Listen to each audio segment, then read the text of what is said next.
అందరికీ నమస్కారం. ఈరోజు మన recipe pineapple kesari. Pineapple kesari చేసేద్దామా మరి? మీ ఇంట్లో మీకు అవైలబుల్గా ఉన్నది ఈ కప్పుతో అయితే పైనాపిల్ కేసరి మాకు సరిపోతుంది అనిపించింది.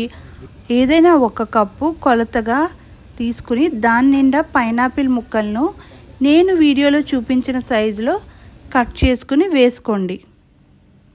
మిక్సీ జ్యూసర్ జార్ ఉంటుంది కదా, అది తీసుకొని దానిలో ఒక కప్పు పైనాపిల్ ముక్కలను వేసుకోవాలి.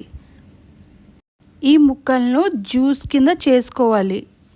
తర్వాత ఒక ప్యాన్ తీసుకొని దానిలో 2 టేబుల్ స్పూన్ల గీ వేసుకోవాలి, నెయ్యి వేసుకోవాలి. టేబుల్ స్పూన్ అండి, టీ స్పూన్ కాదు, tablespoon. 1 tablespoon equal to 3 teaspoons. టీ స్పూన్లో వేసుకోవాలంటే 6 టీ స్పూన్ల నెయ్యి అయితే ప్యాన్లో వేసుకోవాలి. స్టవ్ని మీడియం ఫ్లేమ్లో కానీ సిమ్ ఫ్లేమ్లో కానీ పెట్టుకోవాలి.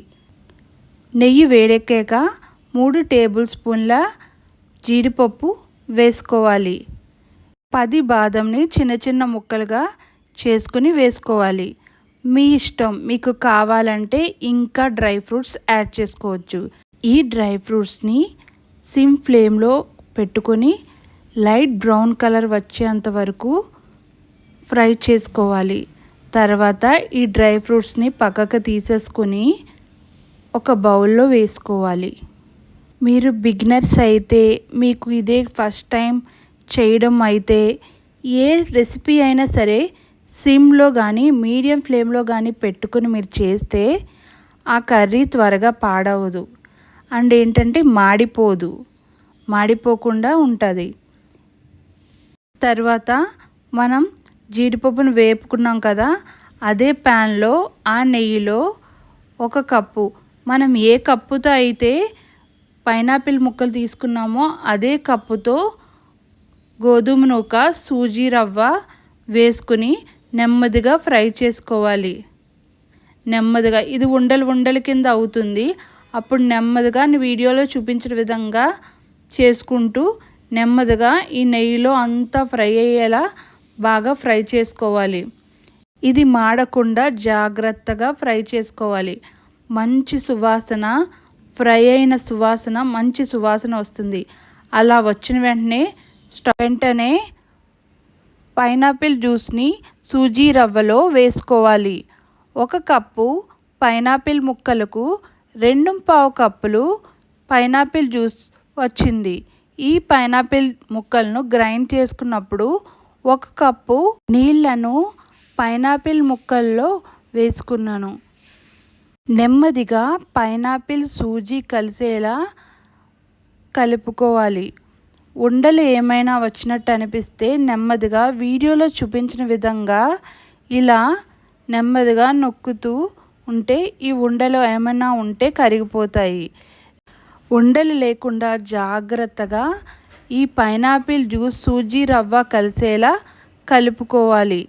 ఇలా కలుపుతూ ఉన్నప్పుడే ఒక 5 నిమిషాలకి సూజీ రవ్వ, పైనాపిల్ జ్యూస్ 2 మగ్గుతాయి.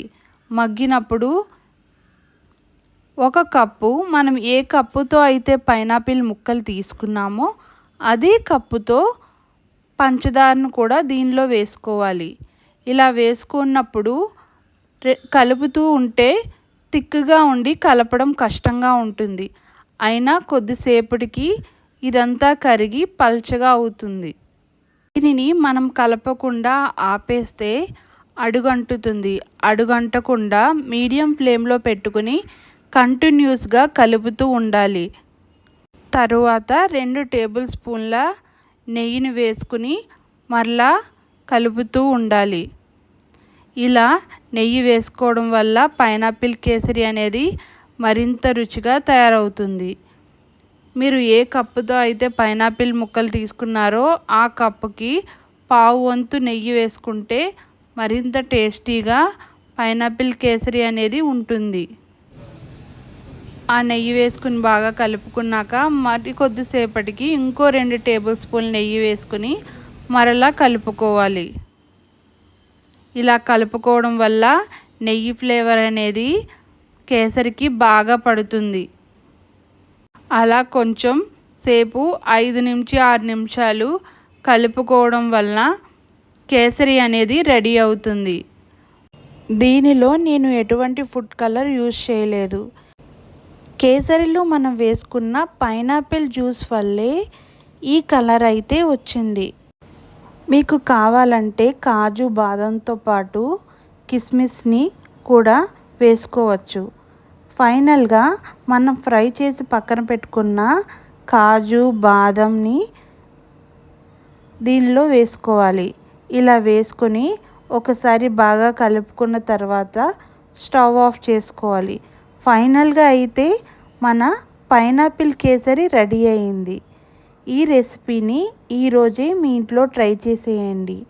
మీకు మా వీడియో నచ్చినట్లయితే లైక్ చేయండి, షేర్ చేయండి, సబ్స్క్రైబ్ చేయండి.